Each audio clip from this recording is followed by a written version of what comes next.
Welcome back to the Aloha EQ or Emotional Intelligence Podcast. Today's episode is not just a story, it's a legacy.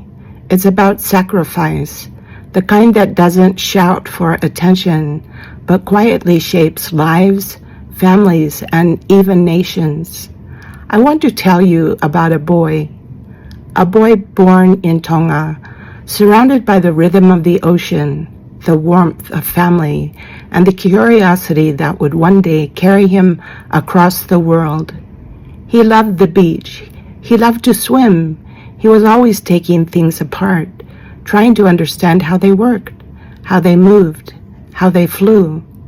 And maybe, just maybe, his story really began in the skies. As a young child, he spent time with his grandfather, my father, Robert Anderson, who had served in the Air Corps during World War II. After the war, his grandfather didn't stop flying. He would take us up in small planes, soaring above Utah Valley, even doing loop-de-loops that made your stomach drop and your heart race. He built small remote planes too, and little Robert would watch in awe. That fascination, the wonder of flight, of possibility, took root early, and it never left him. Robert James Kongaika grew up into a young man who didn't just dream. He prepared. He studied hard with an incredible ability to understand and remember what he read almost instantly. He graduated from BYU, Hawaii, and the University of Hawaii with a degree in political science, and then went on to earn not one, but 2 master's degrees, one in public administration and another in defense and strategic studies. But education was just the beginning. At a time in life when many are chasing comfort, accumulation, and recognition, Robert chose something different. He chose service. He entered basic training in San Antonio, Texas, and began a journey that would span 30 years in the United States Air Force. 30 years. Think about that for a moment.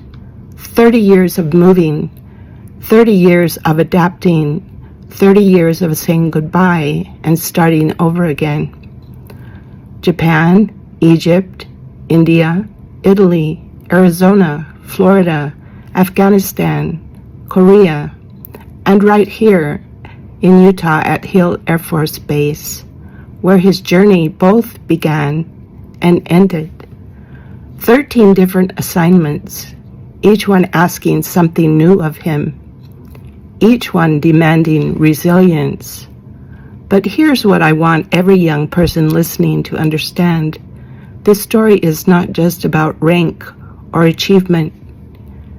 Yes, he rose from second lieutenant in 2000 to first lieutenant, to captain, to major, to lieutenant colonel, and finally colonel in 2021. But that's not the heart of the story. The heart of the story is what it cost. Because behind every uniform is a family who serves too.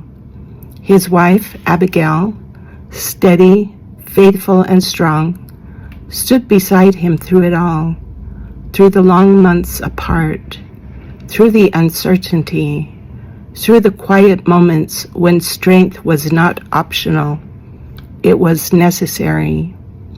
His 4 children, they learned a different kind of childhood. Every 2 years, a new home, a new school, new friends, and the quiet heartbreak of leaving those friends behind again and again. They didn't just grow up. They adapted. They sacrificed. And as parents, we watched, not always close by, but always connected as his service gave us opportunities we never imagined. We visited them in places we had only dreamed of. Hawaii, Texas, Egypt, Italy, India. We saw the world through the life he chose to live. And through it all, one thing remained constant: family. Robert has always loved his siblings, Liana, Joel, and Jacob, and we have always been a close and supportive family. No matter the distance, that bond never broke. Now let me speak directly to the young people listening. We live in a world that tells you to chase more money, more things, more recognition.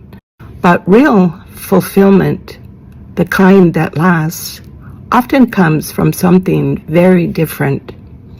It comes from sacrifice, not the kind that leaves you empty, but the kind that fills your life with meaning, the kind that asks, what am I willing to give, instead of, what can I get? Robert's life teaches us that sacrifice is not a loss. It's a choice to stand for something bigger than yourself, a choice to serve, a choice to endure. And yes, sacrifice is never easy. It stretches you, it humbles you, it asks you to keep going when comfort would tell you to stop. But it also builds something in you that nothing else can: character, strength, purpose. Today as a family, we are so proud of him, not just for the rank he achieved, but for the life he lived, a life of unwavering commitment, a life of quiet courage, a life that reminds us that the greatest impact we can have is not in what we accumulate, but in what we are willing to give.